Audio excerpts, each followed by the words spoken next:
One has to remember that this was a city where a great many people of limited income could not get an education. There was no place that was simply offered an inexpensive education. Tulane was expensive. Loyola was not only a religious institution, but not cheap. And there weren't many other choices. So there was a reservoir of people here going back a great many years that would have liked college but couldn't afford it. Now all of a sudden they were confronted with a university that was going to charge them $15 a semester to register. And of course that was irresistible. I left the Baton Rouge campus with an all-weather suit on. And I got out of this automobile and started walking down the street in front of these old barracks buildings with this wind blowing off Lake Pontchartrain and heavy with moisture. I thought I was going to freeze, the most uncomfortable I've ever been. At that moment, I wished that I had not ever heard of LSUNO. Who could say whether the dining facilities were adequate? Actually, the cooking was better than now. Morrison's was in charge, and they've always had a pretty good line of plain Southern cooking. However, they had another plain Southern attitude, which is they wouldn't serve black people. And I remember one cold winter day when it was pouring down rain, one Sunday morning, I got a phone call at home, and I was up on a ladder painting a wall. And it was Homer. And Homer said, Walter said, I'm just sitting out here at the office. There's nobody around, not a soul on the campus, and I just wondered if you wouldn't like to drive out and let's work on that speech I've got to make for the Rotary Club. I said, Homer, you don't have to make that speech for 6 weeks. It's 6 weeks away. Well, I know, but I just sort of getting itchy about it. I thought if you didn't have anything to do, why don't you come on out and let's work on it? I said, Homer, I've got a lot to do, and I'm not coming out on a day like this to do anything for something that's 6 weeks away, and it'd be reasonable. So he laughed, and he was reasonable, but Homer didn't think that was unreasonable to ask me. He wouldn't have forced me, but he didn't see why all of us didn't like to come out here and stay Sunday and night, any other time. He hated to go home, I think. But Homer really was dedicated to the development of LSUNO, and he never let anything get in his way that he thought would slow it down or reverse it.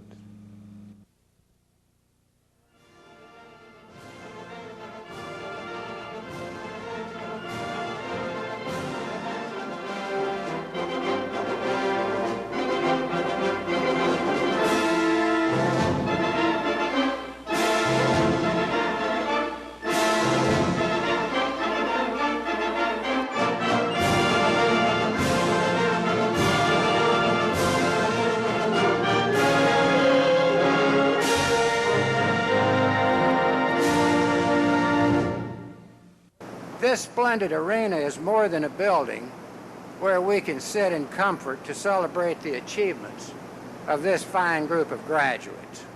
It is a symbol.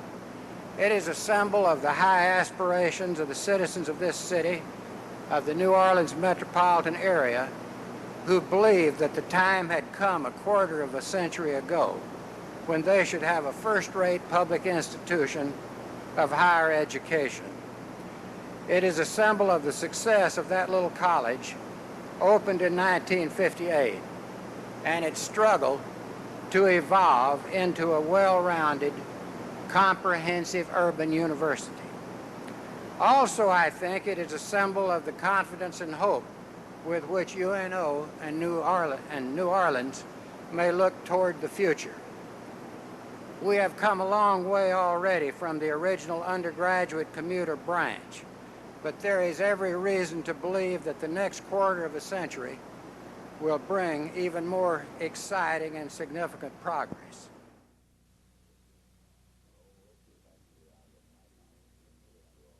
Oh, let's see if I can do that. I'll get in my time machine and take you all back.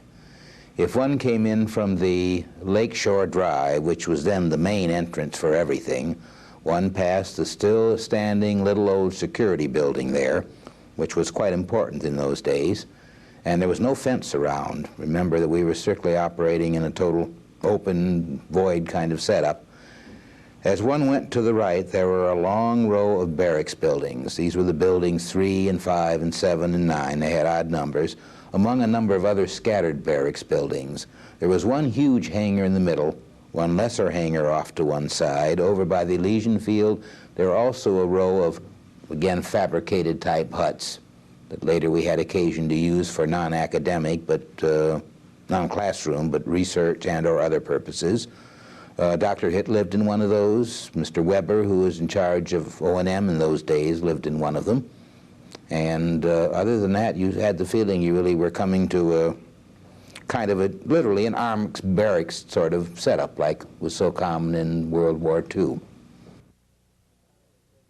It was really not the kind of thing that anybody who had been to a movie about a college or had attended a college could possibly envision. For one thing, all plant life had been discouraged tremendously. There were a few willows and so on growing on the periphery.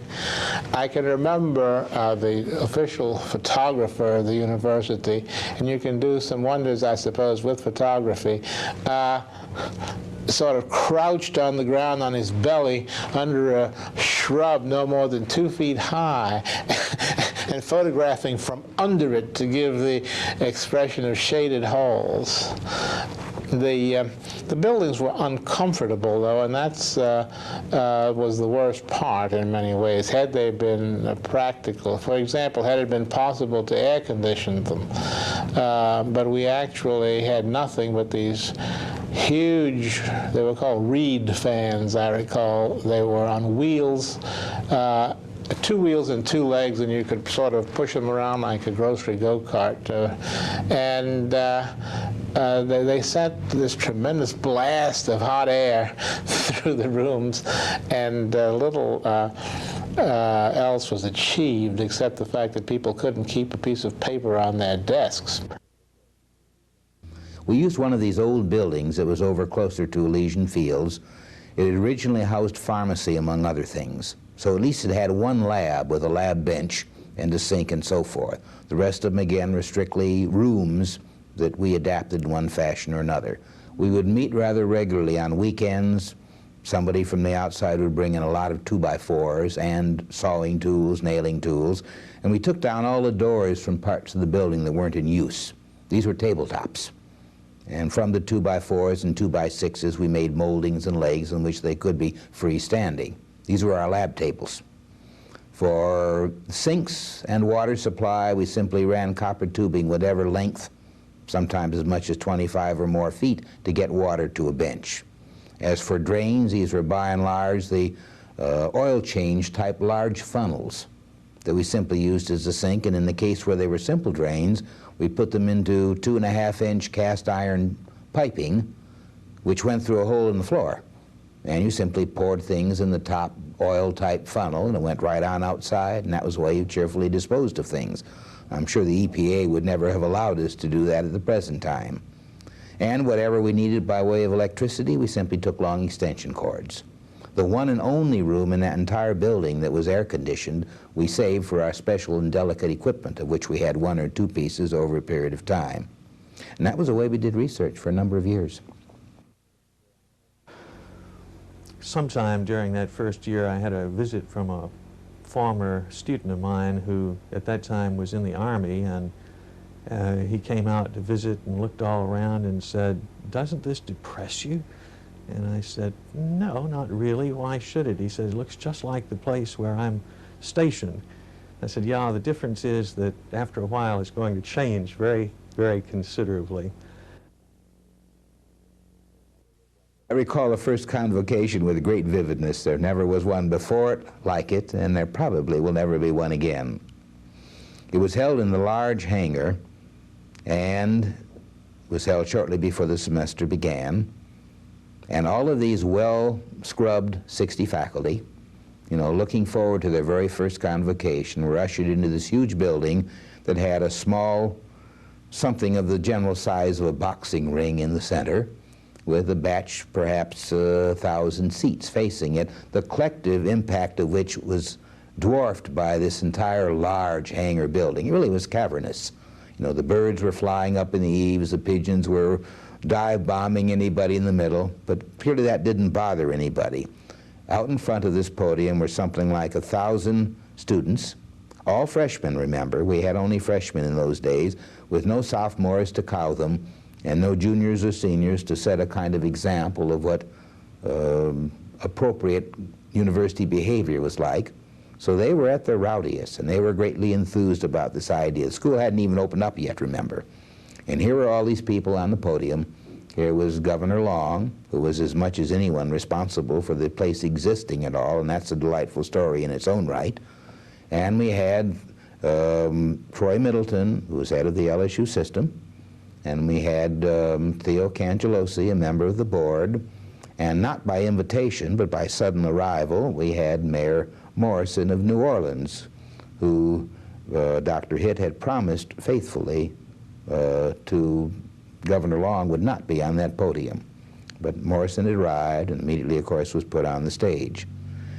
The way it went was, first of all, Troy Middleton got up and welcomed this new young university into the ranks of the LSU system. Said he looked forward to hearing great things come out of it. Of course, we understood there wouldn't be any graduate work here. And 5 minutes later, Theo Cangelosi got up and welcomed this young budding institution into the ranks and assured us that as soon as possible we would have graduate work here, you see, within 5 minutes of each other, and that's only a trifle of an exaggeration.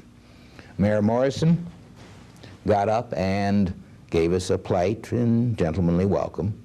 And then Earl Long, who'd been kind of walking along across the back of this sort of boxing ring-sized podium, snapping his galluses and occasionally spitting over the back, took the microphone, indicated that he believed in education because his sister, bless her, was a teacher herself, and then took off on a 45-minute tirade against the Times-Picayune that hadn't supported him in the election. Meanwhile, all of these 1,000 students out there were shuffling their feet, were clapping their hands, were yelling, "Give him hell, Uncle, give him hell, Uncle Earl."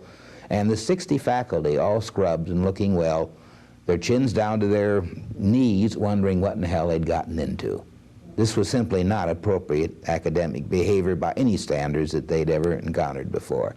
And that was our first convocation. The motivating factor in terms of my coming to this university was basically financial. I realized that subsequent to the financial thing that other things entered into the picture, but basically it was financial. I wanted to go to college. I knew that the resources that were available to me would not permit me to do so. So it was just a matter of looking around to see what I could do. And just by luck, I read in the newspaper that this university would be opening, and it was a state university, and that the tuition would be $35 a semester. And after talking with my parents about it, they felt that maybe $35 a semester could be handled. So I went about applying to become a student.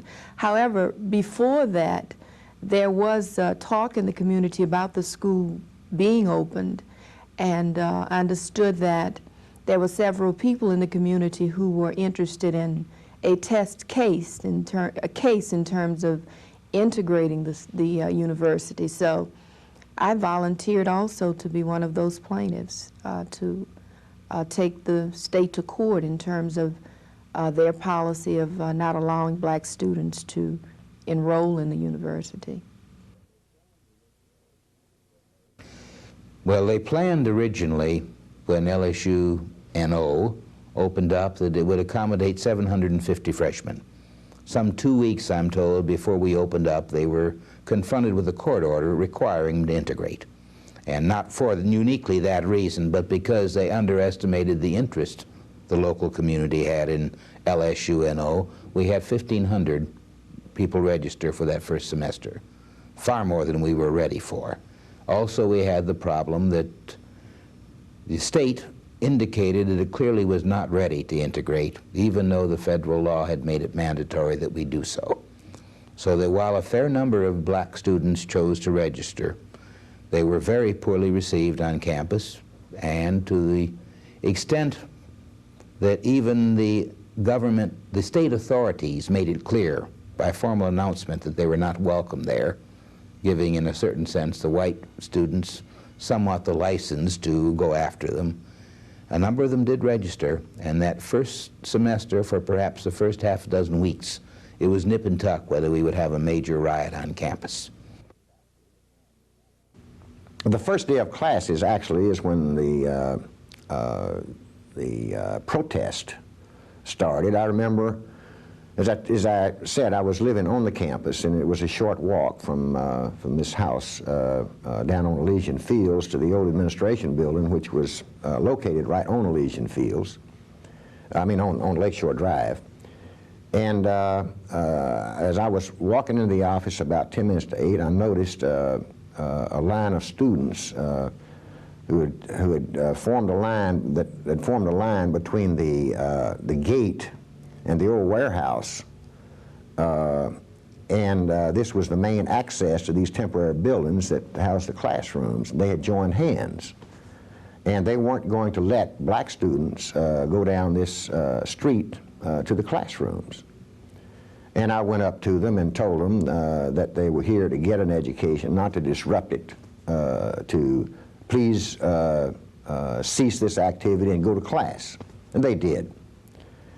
And then, though, after that, the agitation started, the rock calling, the rock throwing, name calling, firecrackers and things of this nature started. And then, of course, that brought television cameras to the campus.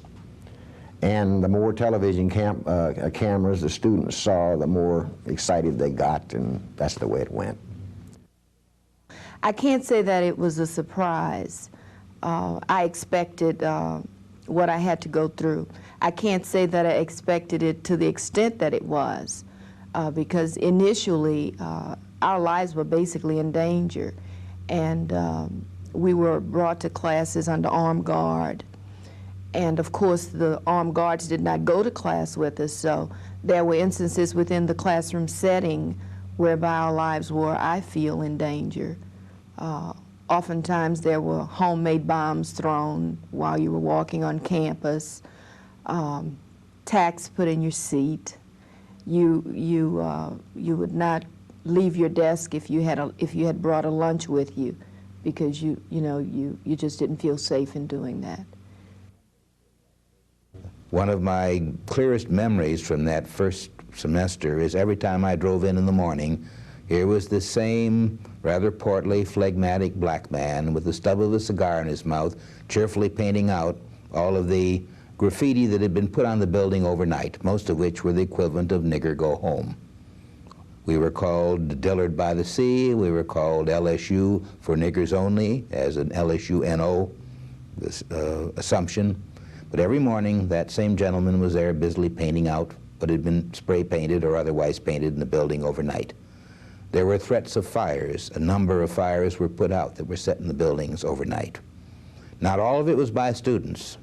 Much of it, we assume, although we don't know, was simply by the community, which again wasn't ready for the government decree.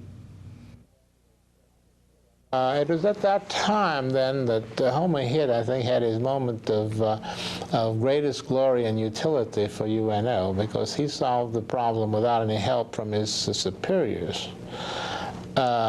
He got each of the subordinate, chairmen they were called then. They were in effect proto-deans, like John Altazan, for example. And together they composed a statement concerning the fact that every student who started any kind of trouble, whatever, was automatically and at that moment dismissed from the university and need not reapply. And so they not only had this published, but they went into every classroom, so that if a student in the two successive Monday and Tuesday, for example, had 5 classes, he heard this read to him 5 times. Exactly in the same way by different people. And it sank in. And the hazing, the throwing of Coke bottles at Negroes, the drawing of knives by Negroes who wanted to protect themselves and so on, came to an end suddenly. I mean, it was all over. The first few days were difficult, and we had some students who stationed themselves just outside the gate to hurl insults at black students, and as you probably know, they were suspended and didn't get any satisfaction when they went around to Baton Rouge to protest about this. There were some complaints here and there in the community. The White Citizens Council of, I think it was Gentilly, announced that Dean Hitt was running a concentration camp on the lakefront because students were not free to exercise their right to go after other students. They were required to behave themselves, and this made it a concentration camp. But these, as I say, were a few disturbances very early in that first year, and partly, I think, reflective of the fact that we were unsegregated, but other institutions in the city and in the state were not. And we, in that sense, really led the way. I don't know if the story about airplanes actually landing on the campus after it had begun as a school are apocryphal or not. The one that I heard the most had to do with a man who was in radio contact with Callender Field on the West Bank, which had taken over the functions of the Naval Air Station, but he was in visual contact without any knowledge that the Navy had moved out. He was in visual contact with us. And so he kept on getting these directions that he was cleared for landing, and screaming, "How the hell do you expect me to land where there are 4,000 cars on the runway?" because they were using the runway as a parking area. And then only did somebody catch on to the fact that he didn't know about the big move. The very first two buildings on campus were the Science Building and the Liberal Arts Building. And of course, we watched those grow day by day. We watched the timbers being pushed into the squelchy ground, and each and every floor we went over and carefully inspected after lunch and pronounced ourselves satisfied or dissatisfied. They were very much a part of us. After the first two buildings went up, the pattern was more or less set, and they didn't add that immediate a difference. The incremental change was smaller with each new successive building. But those first two were so eagerly awaited that it's like, you know, waiting for the baby to arrive, and the baby's finally here, and oh boy, do make a difference. At one time, there was a student dress code from the beginning, I suppose. When I first came, they had a dress code which outlawed shorts on women. Men could wear shorts, I believe, but women couldn't, and women could not even wear slacks. And Ed Burks, who was the Dean of Student Affairs at the time, Vice Chancellor for Student Affairs today, Ed had to enforce this dress code. And I remember walking across the campus on numerous occasions with Ed when he would suddenly excuse himself and walk quickly or even run to catch some female in a pair of slacks and tell her she had to leave the campus. Well, this was absurd because where was she going? She would have to go home to change clothes, but here she was in slacks, and that wasn't allowed on the campus. And this was retained. This dress code lasted up until the late 1960s, when the student militants began to be fashionable all over the country, and they finally got rid of a very antiquated situation. And when we had the streaking in 1974, I don't remember seeing Ed Burks chasing any of the streakers. Well, the 60s, we had this young crew. I don't think I mentioned before, but it may have been in 1960. It certainly was about then. The average age of the faculty on campus, I was told, was 33. That's an awfully young faculty. That's the average age. The oldest man on campus, a member of the chemistry department, was 52, and that included all the administration. So we had a young faculty, and the young faculty's got energy, and it's got drive, it's got ambition, and it still hasn't gotten totally cynical about matters. And I think that this probably determined as much as anything the pattern on campus. By and large, we were impatient with any kind of bookwork, with any kind of triplicate, quadruplicate, and pentuplicate forms. We were interested in getting a job done. And we cut corners, and it was understood we cut corners. Obviously, when you get bigger, you can't do that. Well, I know of one case. I was on the Esplanade bus line, perhaps 61 or 2. And one of my tougher colleagues, who later became chairman at the University of Toledo, was Dr. Lou Freiberg. And this bus driver saw a couple of notebooks and textbooks under my arm. He says, "You teach at UNO?" I said, "Yes." He says, "You know Dr. Lou Freiberg?" I said, "Oh, yes. His office is just 2 doors from mine." He says, "Man, that's a hard teacher." I said, "Really?" He said, "Yeah, he flunked me out. But you know," he says, "in a school like that, there's more respect. It's more respectable to flunk out at UNO at to pass in your other schools." He says, "I'm really glad I went to, even if they flunked me out." When we opened, we had only a freshman class, which meant that there were no sophomores or upperclassmen around to give the word to these freshmen. A number of them had come with the thought, which I think was soon disproved, that somehow or another an inexpensive education was going to be an easy one. And from the very outset, and I think this was really just almost across the board with our faculty, we decided that we were going to have high academic standards, very solid curricula, and we were going to give these students a thoroughly good university education.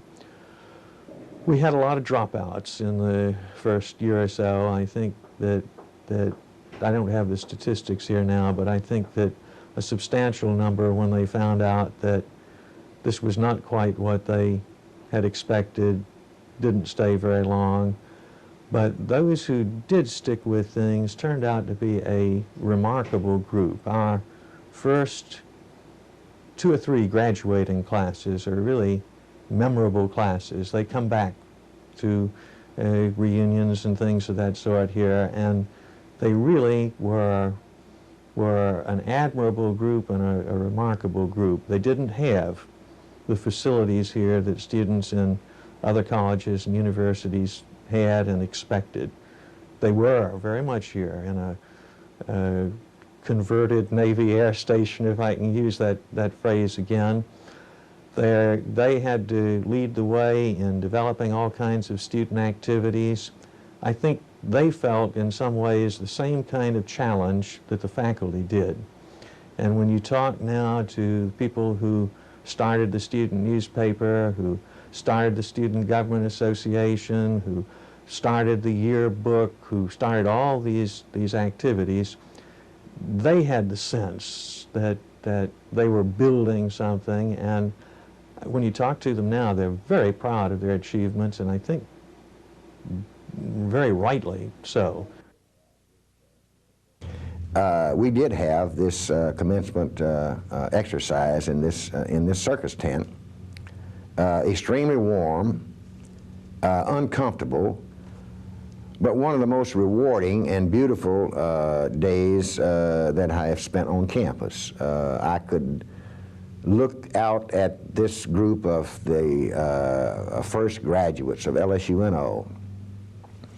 There was extreme pride on the part of these first graduates that they had achieved this first-class degree and academic program. There was a great deal of pride on the part of every professor and staff member there that these students had achieved this degree. They knew them all personally. All the students knew these faculty members personally. All the administration and staff, we all knew each other.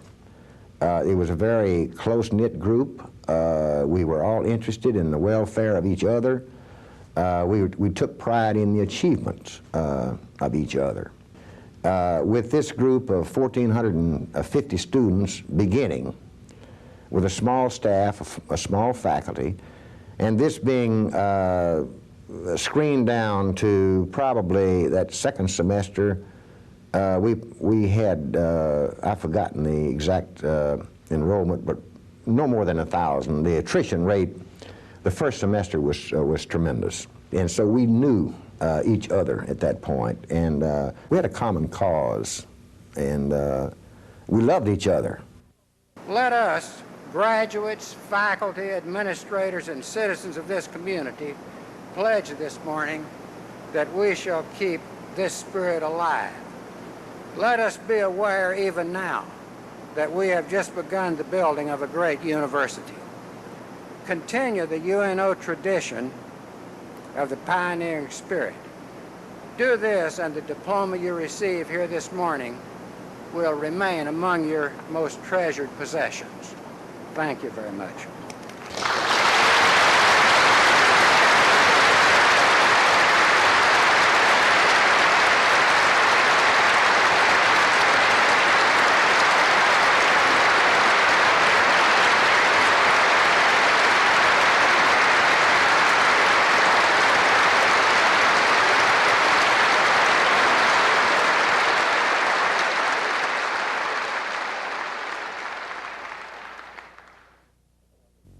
In fact, I think we were very right in opting for the one thing we had as a potential until money came around, and that was quality, severity, high and dry kind of thing. We had no social life to offer them. We had no amenities for sports. We had no fraternities or sororities at first. What did we have? Well, we could say that at least you could say if you graduate from here, you're pretty good.